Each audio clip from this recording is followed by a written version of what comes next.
Today on The Riff, Jeremy and Justin talk about what gratitude can do for you. They also discuss smiling. I'm smiling right now, just thinking about them talking about smiling. We hope today is helpful and hopeful. Thanks for listening. Welcome to another episode of The Riff. Are you with us?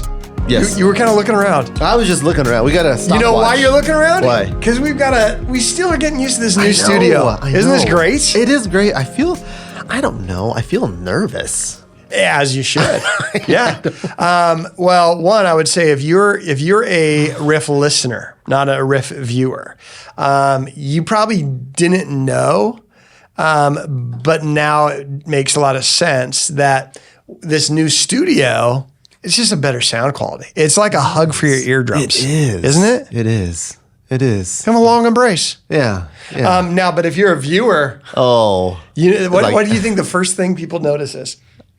Well, I would say, number one, I'd say my legs. Yeah. Because you can see them. Yeah, we've got a special leg cam. Yep. You can see them. And I'm wearing shorts, which I don't usually do. No. So I think that's number one. Yeah. And then honestly, I don't know after that. So you were wearing shorts. Uh-huh. Well, why? So what's that process like when you wake up and you think, is it a short day? Is it not? Well, my process, I wear the same thing every day. Yeah. No, I noticed that. Yeah. Well, not like the same. It's same look. Yeah, I don't want it to. Yeah. No, it's hygienic. I don't want to get up and be like, oh man, what do I wear today? I just know. Oh, it's black t-shirt. Cool. Black pants. jeans. Yeah. Great. Check. But today you're wearing gray shorts. Gray shorts. And today, sun was shining. Yeah. Right? Oh yeah. I got out there and I was like, oh, this is a short day. This is a short day. Yeah. And I only have 3 pairs of shorts. So yeah. So I got to use them sparingly. Yeah. That's right. Shoes. Yeah. So every day is not a short day. You know what's kind of interesting though? I always wonder, do you have multiple black t-shirts? Or is that just something you say? Something I just say. Yeah. It is something I say. No, because you've said that before. Oh, you buy them in bulk. That you were like, hey, you're going to buy 5 shirts, a couple pairs of jeans or whatever, and then you never have to waste mental energy wondering what you're going to wear. Never. I don't do that anymore. I don't think, oh, I don't want to wear this shirt. I never do like the little like, like when you're searching for women's blouses. Wow, that's hurtful. I'm just asking. That's hurtful. I'm just asking, man. But you know how you're like searching through, looking for the pattern looking that fits, for one that looking for one that flows. Yeah. I don't have to do that.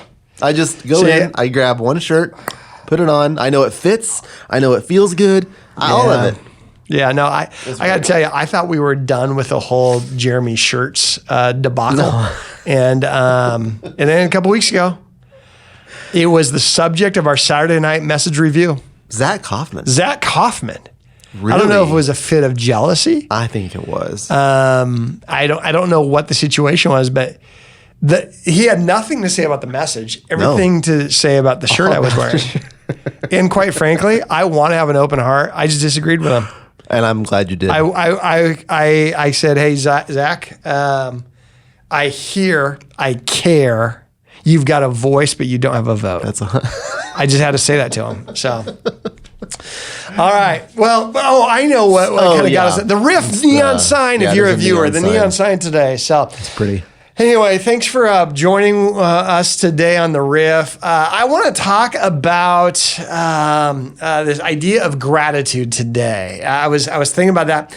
There was this quote, and I read this quote, and it said this. Now I don't know the data behind this, but it says that the average preschool age kid smiles 200 times a day.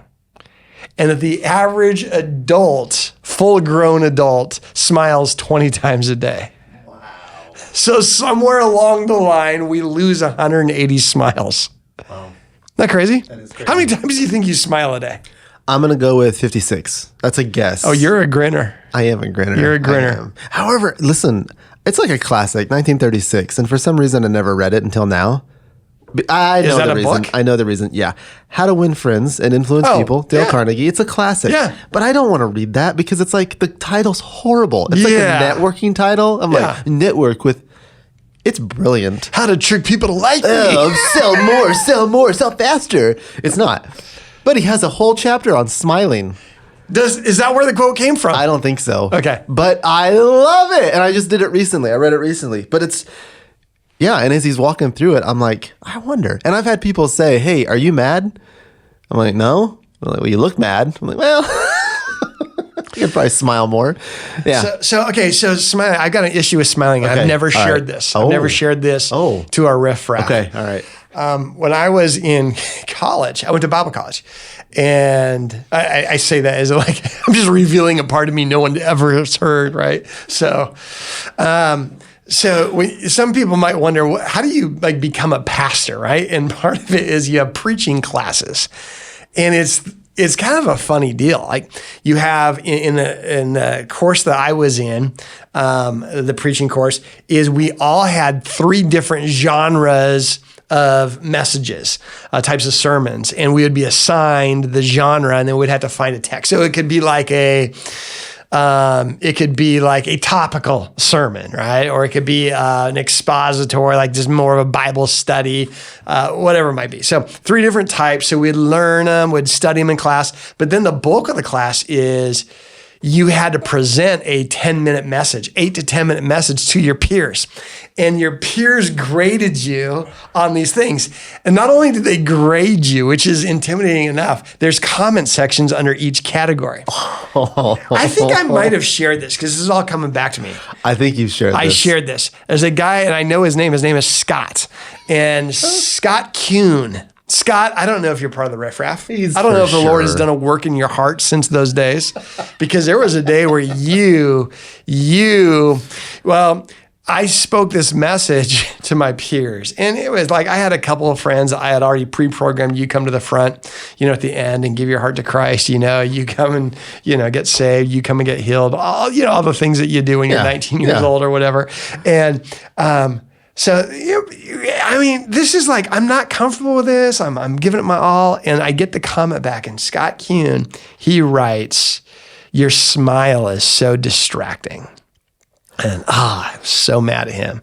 And he's like, they didn't match the words you were talking about. You smile way too much. It's just not effective communication. And a couple of things that was annoying. One is because his attitude. Secondly is because he was probably correct, right? But I remember like looking back in 5th or 6th grade, I had a teacher who nicknamed me Smiley. So I've always had this annoying sense of smiling, and I don't know why. And so sometimes when I get nervous, when I get sad, when someone tells me something pretty awkward, it just goes right to a smile or a little giggle. So for real, yeah, for real. Okay, so. This is not okay. Same, 100%. When I get, and I don't really, I feel like I'm pretty good with awkward situations. You can't really embarrass me. But when it happens, it's instant laughter or like smile. Or when I'm really nervous, Ella broke her leg when she was tiny, right? Little bitty. She was probably 3 or 4. Doing a little gymnastic thing. She twisted her leg. It was a spiral fracture. Pretty rough. So she had a leg cast from her hip all the way down. And I remember we're in the hospital room and they're cutting the cast off of her to put a new one on. And she's just, she doesn't understand, right? And I laughed the whole time. And after, Jamie's like, "You monster."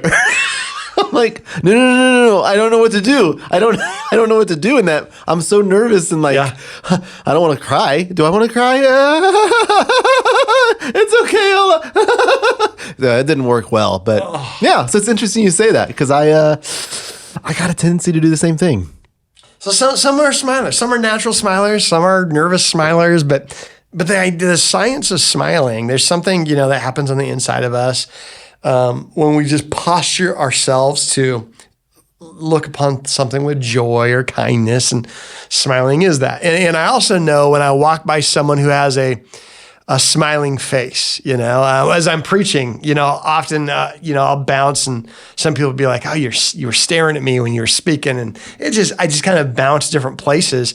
And I don't notice necessarily the people, but I guess there are friendly faces that are kind of like, that draw you in, right? Or you're walking down a hallway and someone's smiling. There's a lot to it. So what I want to do is I want to talk about having this mentality. A couple of things. One, a homework assignment for everyone. Take a journal and write down, keep track of how many times you smile tomorrow. Go 20. No, I'm just kidding. That'd be weird. But I would be interested, like if we do a reverse GoPro on us, like, and we just, but don't fake it. And so you have to wear it long enough where you get used to it. And then you study it. And I wonder how many times we smile a day, because it's got to be more than 20. So that'd be something to ask yourself. Do you smile more or less than 20? Obviously you said you're 56. 56, maybe even 60. Do you smile more or less when you're in the office? When I'm in the office, when we're both in the office? More. Okay. More. Okay. As soon as you nervous? walk in. Is that the nervous thing again? Jeremy. Yeah. Hey, Justin, can we talk about your scoreboard? Yeah, man. I can't wait. Yeah, I have a weird laugh too, I just realized. No, I think everybody did. Okay. Great. See, we only got 19 more smiles and we got today's quota. So I think there's a sense of kindness and gratitude, and so it's easy, to have the wonder. We just got back from Disney. We spent several days, around the parks in Orlando, and I love people watching. And you see the kids, and it's such a different perspective. It's easy to joke about it. The kids' perspective of Disney, and they're looking at like the parades, and they're looking at these characters, and they're like, man, this is amazing. And I'm looking as an adult thinking, how hot must Olaf be right now? Like it was 100 degrees, right? How wet must Olaf be? And so, do you think Olaf is smiling inside that no, suit? There's no way. No. When he landed that job that morning, someone just said, hey, would you like a job? I'm hiring today. He had no idea he's going to be having to dance, because that's not something you're covering in a costume. It's not like they know. So it's just one of those situations where, but when you experience it through a kid's eye. So the whole thought of what if we walk through life with this sense of wonder, and Jesus seemed to be a kid magnet and not interrupted or not interfered with by kids. He seemed to embrace the opportunity, and this idea of a childlike faith we see in Scripture as well. But this idea of this kindness, this joy, this awe, this respect, I think it would be great. And one of the things that I think we do is we tend to normalize awesome things, and we tend to miss the miracles in them. It's kind of like the Egyptian journey, the Israelite journey from Egypt to the Promised Land. Is they had manna, and that's a miracle. It just fell from heaven, and they didn't have any other food source. And so this was a miracle, and eventually it became the number one source of their complaint. And so they were able to take the miracle and make it mundane. And that's like the reverse miracle. And I think that's an adult syndrome, that we can take something that's miraculous and we turn it into the mundane. And the very things we complain about now are the things that were once an answer to prayer, whether it's a spouse, whether it's a job, whether it's a kid, these opportunities. And we tend to normalize these wonderful miracles around us. And I think that might be a reason why we smile less, and we're less kind and grateful. And so That's what I was thinking about today. It's just like, what would it look like if those who were listening today, if all of us went on this journey of, and I don't know how this sounds, to be more intentionally kind, intentionally grateful, out loud grateful with our words? Would that make us more approachable? Would that make us more helpful for those around us? Would it make us more appreciative of those around us? I don't know. I don't know if that seems too mechanic or no. And I think a big part to that, at least for me, has been, I think I wait to smile until the big thing. Okay. What does that mean to you? It means I'm like looking for something to smile about. Like, and it's all these, like when I look back as I get like more years, I get older every year. Has that happened to you? I forget. Oh yeah, that's tough. As I get older, I feel like when I look back, I smile and I think about the small little things and the big things that I'm like hoping for and like going after. Yeah, okay. Yeah. Right? I think about even building Nixa, which it was a really big project for me personally because I learned so much through the process. But all I could think about was opening day And I smile less about that than probably anything in that process. It was great. It was awesome. Yeah. But there were all these like micro moments, like with the team or with these, like, those are what I remember. And those are what I look back on and I'm like, What were some of the micros?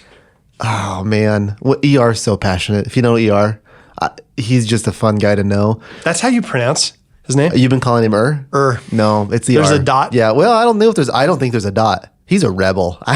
He's just letter. So see, Capital. I take things as they are. So if it's BJS, it's BJS. No, there's if an it's, apostrophe. If it's it's No, it's ER. But there's no dot. No dot. Okay. Yeah. But I vividly, he's just so passionate about making sure that every dollar counts, right? Like he's just so passionate about it. Yes. And I love it. And I'm passionate about it too. He's on another level because we would be in meetings and he would just shake at times where I'm like, yeah, you all right? He's like, yeah, we got to spend the money well. We got to spend the money well. I'm like, they're going to, we got it, man. We got it. But it was just over and over, just his demeanor and his passion for it. Like looking back on it just makes me laugh. Like I love it. I love being in that kind of a room. And then just stuff that would happen within the space that would be these small things that we would change or challenges that would come up are actually my favorite moments. So that's just same thing with family. When I look back at the girls or when I look at with my marriage with Jamie, it's like all of these small little things are the pieces that make me smile the most. And I think that's why I don't smile as often as I could, because I'm looking for something that I don't think even is going to be what I smile about in the future. It's bizarre. It's so weird. Do you find yourself in that space? Like what do you find yourself smiling out in the present? If I am present, I smile more. Oh. Right? So I would answer it that way. So I just mentioned, I just got back from vacation. I got back this morning. So took a super early flight. And you can ask anyone in our family if I was in work mode this morning.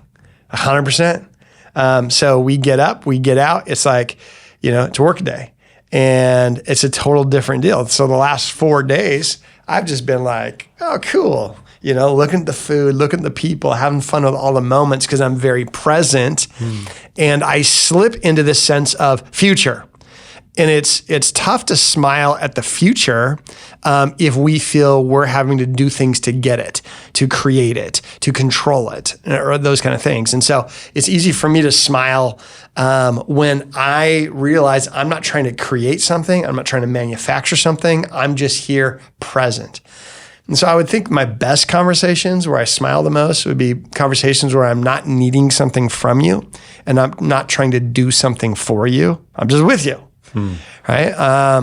I know that would probably make it a better dinner conversation with my family. And it doesn't mean we're not going to be driven. And it doesn't mean we're not going to have tasks. But I think what it means is while I'm doing the task and you have my head up, we know each other real well because we work together. We know what it's like to have our head down, be in work mode and get it, short answers. And I rarely am thinking, I wonder if I was too short with Justin today. I wonder if I hurt his feelings because I have this comfort knowing, hey, we can just, I don't need to spend any mental energy wondering if you can package what I'm about to say. Mm-hmm. At the same time, I don't know how fair or fun that is if I allow myself to stay there longer than I need to be. What I ought to do is take a lap around the office. I should take a lap at home before I get home and run to the thing that I was going to do that I thought of when I was racing into the driveway. What if I take some time and connect with people? And so I think that is a big deal that we would share and be present with others. So I think great gratitude is a big deal. I think gratitude forces us to be present, right? I'm grateful for, I'm not grateful if, I'm grateful for, here's what you've done. And when I can say it out loud, it forces both people in that conversation to be in the moment, right? Man, okay, I was just acknowledged for something. This real life humans seeing something, and now it forces me to say something. So I do feel like that could be an assignment for people to say, hey, for the next 24 hours, Be the most vocally grateful person, even if it feels forced, if it feels fake. It just needs some more practice, right? To become a naturally more grateful person, and then I think we will end up smiling more. It will create the sense of joy and appreciation and presence. I think again, we talked about fear of the future or anticipation of the future or dread of the past. Both of those will suck out the joy in the present. And we can't ignore those, but we can focus on that. I think we've talked about journaling in the past, maybe. I don't know if we've talked about that on here. But I have a question, because I've tried this 3 times and I have failed every time. Do you do any kind of like gratitude journaling? Because research says, I haven't done the research, just read about it. I didn't do it. I didn't do the research. Sounds like research to me. All right. If you Googled it, that's your research. That's true. They say that if you write down 5 things that you're grateful for every day for a consecutive period of some 30 some days, you're 20% happier. You end up exercising X amount more times than somebody that doesn't do that. All these stats are crazy just by putting that on paper. So do you do anything like that? Have you ever done anything like that? Do you have anything that's systematic to your gratitude? Yeah, I've not. I've not heard that. That's fascinating. It makes sense. That you would you're starting to rewire and train yourself to look for different things, right? It's like when you buy a car, you start seeing that car. If you're shopping for a car, you start seeing it everywhere because there's a power in your focus, and now you start seeing it everywhere. So I do like that idea. I've never done that.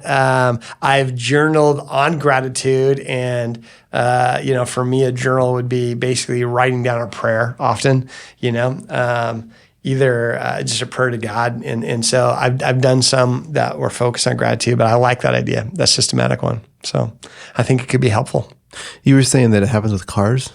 Yeah, you just see it. It happens with dogs for me. Really? Yeah. I don't. It's weird.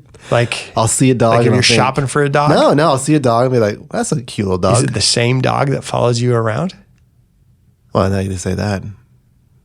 It could be the same dog in the neighborhood. That might be. I don't know if that's cool or creepy. Yeah, that's yeah. No, now that you say that, now I'm thinking. Wait, is it Sparky? You have a dog named Sparky. Yeah, I see him. So you'll see a breed of dog? Yeah, weird, right?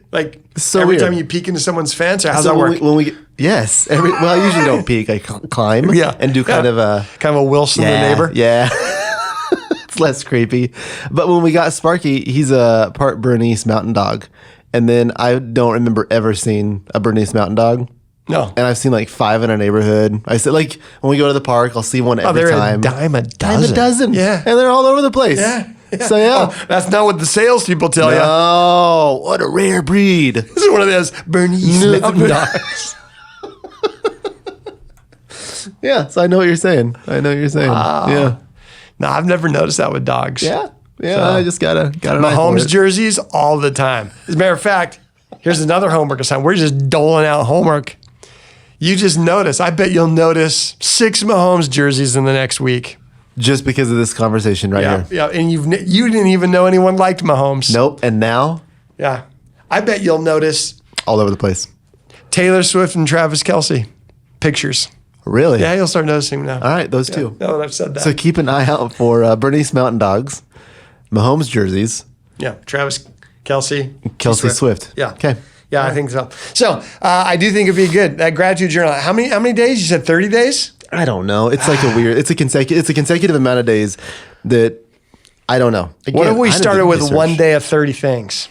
That'd be a challenge. That's bite size for me. I'm looking for a bite size. 30 things that I'm thankful. I'm talking bullet points. I'm not gonna write a journal entry on it. But I can do 30 bullet points of things I'm thankful for. Okay. How about this one? I tease with our sometimes when we have guests, we ask them who their favorite staff person is. Okay.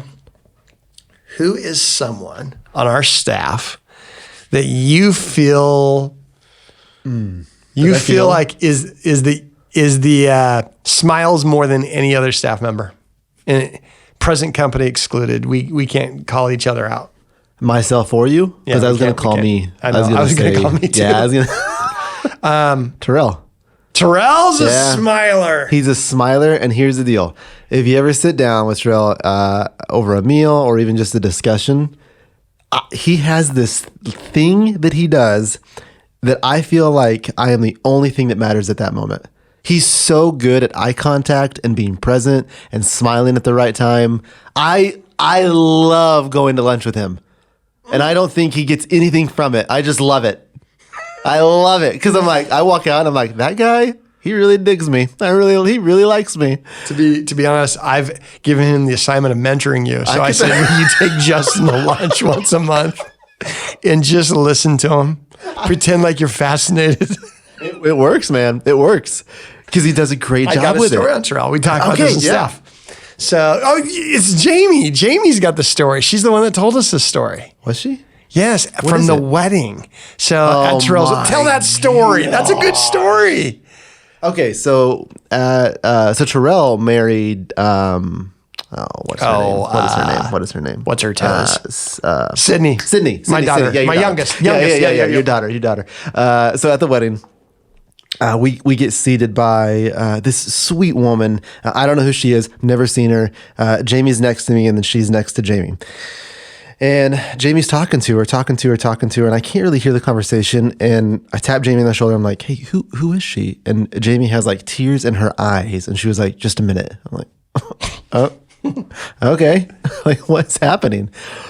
So they continue to talk, and then the wedding starts. So then I'm sitting on the edge of my seat because I'm like, what? Who is this woman?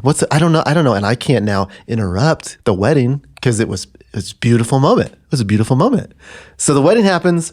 And then we all stand up, and then Jamie and this woman hug, where I'm like, what in the world? Who is this woman? It's a bold move. And she walks off. And then I'm like, babe, what was that? And then she sits back down. She was like, I'm going to cry. I'm like, who was that? Like, what is happening? Turns out that this woman shows up at the wedding because of Terrell. She is the cook at Missouri State University. They have no prior knowledge of each other before Terrell gets to Missouri State. No relationship, no like ties that at least I know of, or she explained to us. And she said, I would never miss this day. And Jamie asks, why? And she says, Terrell means so much to me because I was having a really, really rough day. Mm-hmm. And he's walking through the line, and somehow he noticed me. And Terrell asked me how my day was. And then not only that, but Terrell came back day after day to talk with me, to sit with me, to see how I was doing. She's like, I was baptized at this church. I love this place. I love Terrell. Like, he has changed everything. She doesn't have transportation. She had to take PTO to get to the wedding. Like, so it's just, and it's so true. So then Jamie just was like, that's just so Terrell. That is 100% Terrell. Somehow, through a line, he makes you feel seen out of 1,000 people, right? So I love that story, and I love what he does just with people and with his eyes and his smile. I love it. That's awesome. Yeah. I've got a volunteer shout out that I love for this. Whoa. For this one. You're not going to name me? So that was real? That was, because I thought that this was like a whole like you don't name me, I won't name you, but then at the end you're like going to name me, and then I'm like, Jeremy. This is a volunteer. All right. Nathan Mathis. Oh, yes. He's the best. I can't not smile when I'm around. Is that right? Can't not smile? I always smile. I'm trying to go double negative. No, I always smile when I'm with him. Another homework assignment. Work as many double negatives until people around you start mentioning it. The first one, they might not mention it, but keep going. So here's the deal with Nathan. He volunteers at the Dream Center Wednesdays. Mm-hmm. And I find myself sometimes swinging by the Dream Center on Wednesdays, knowing that he's coming in the afternoon. And I'll ask, is Nathan in? I always ask on Wednesday, is Nathan in? Because he's a smiler. And he remembers my birthday. He's going to ask me a question about me. And I don't know if that says a lot about Nathan or that says a lot about me, now that I'm thinking about it out loud. But just people are drawn to those who are in the moment, focused, not too consumed with what might happen in the future. not too weighed down with what's happened in the past. And again, not that the future is not important, not that the past isn't heavy, but you can take those and you can let the focus be there. I think we'd smile more. I think we'd be more grateful. I think that we would be more appreciative of those around us, and others would be appreciative of us. So let's be a little bit more like that. So here's the deal. Let's put on our smiles today. Let's wear our smiles. Let's be grateful. Let's not turn miraculous things into mundane things. Let's walk around with gratitude and the joy of the Lord. It's our strength. It says that in Scripture, and I think it reminds us that we can just be living in the present today. So smile. Great. Good. All right. And if you're just listening, you're not viewing. Oh, we're smiling right now. We are super smiling. Yeah, we're ear to ear grins. Oh. It's good. It's good. All right. Have a great day, y'all. Thanks for listening to this episode of The Riff. We'll have a brand new episode every week, wherever you find podcasts.